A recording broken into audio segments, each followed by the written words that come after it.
today is the anniversary of the French Revolution. Now, people are like, well, who cares? We're in the U.S. No one cares about the French Revolution. Well, you should, because there are some things that you can learn from it about how to deal with the garbage today. I mean, that's really it. I think it's very important to remember. It was on this day back in 1789. And it's very interesting to realize how reserved the founding fathers were when they would look at everything going on in France. This is when you had all of these revolutionaries back in 1789. They went and they stormed the Bastille, the armory in Paris, and the political prison. And it was interesting because Washington had just been, his second term, I think he was in office. I was reading about this last night in preparation for today because I'm fascinated by the differences. And this is one of the things that Alexis de Tocqueville had also noted. Like, why did the American Revolution end up with such a different outcome than the French Revolution? Because after the French Revolution, they went back to a monarchy. Napoleon came in. That's who stopped it.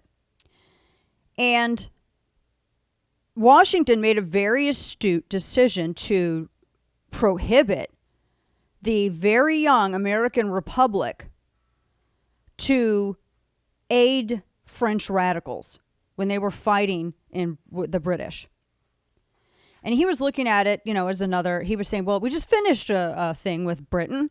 And he was very practical about it, where we don't have the resources that we need to do this all over again.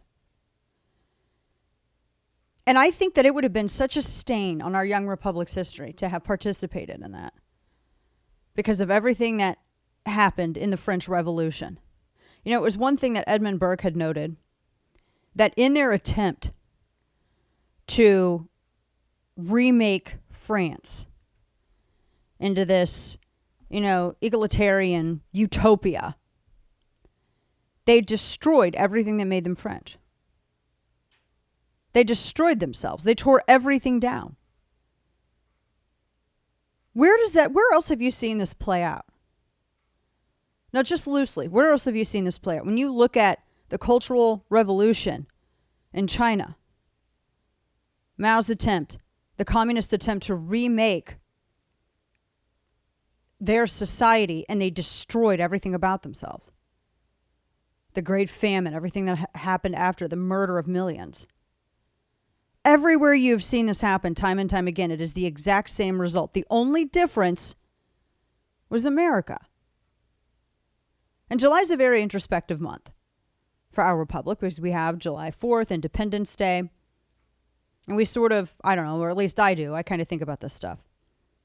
That was the only place, that's one of the things that makes America so unbelievably unique. And this is why you should care about the French Revolution. Because this was the only place where we did not have that same result. Now, granted, there were some very legitimate claims from the revolutionaries back in the day. I read this whole piece last week. It's a website that I read. It's called Tasting Table, and it was the significant role bread played in the French Revolution. Of course, it was something I read at like 10 o'clock at night. I was getting ready to go to bed. The French, though, the revolutionaries, they helped us, like way back in the day, when we were getting started in establishing ourselves in our very new republic. They aided us in doing that. And we were very careful. And you could say it was because of faith. You could say it was because of education. I like to think it was because of all these things. I like to think it was because the founders were very well, they were amazing students of history. And they had studied what happened in with the Greek Republic and in Rome, et cetera, et cetera. But the French did aid us when our revolutionaries stood up. Because it was more than just a revolution of economics, and it was more than just a revolution of rule. It was also a moral revolution, and the French helped us. Here we had taxation without representation. We were being unfairly taxed, and we were being treated like the so-called phrase, a redheaded stepchild. And we had realized that we had also inherited a few really great things from Britain, but we also realized that there were some bad things that were happening. We kept the best and expanded it.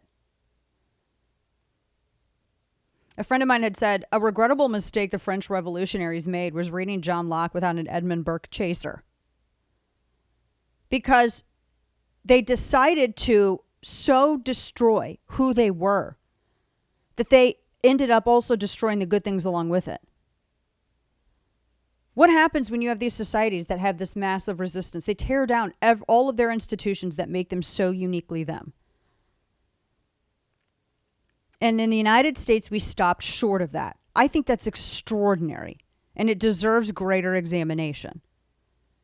So that's one of the reasons why you should care. When you look at what happened in China, when you look at what happened in Russia, anywhere there has been some kind of revolution like this, I think that it's incredibly telling about who we are as America and Americans.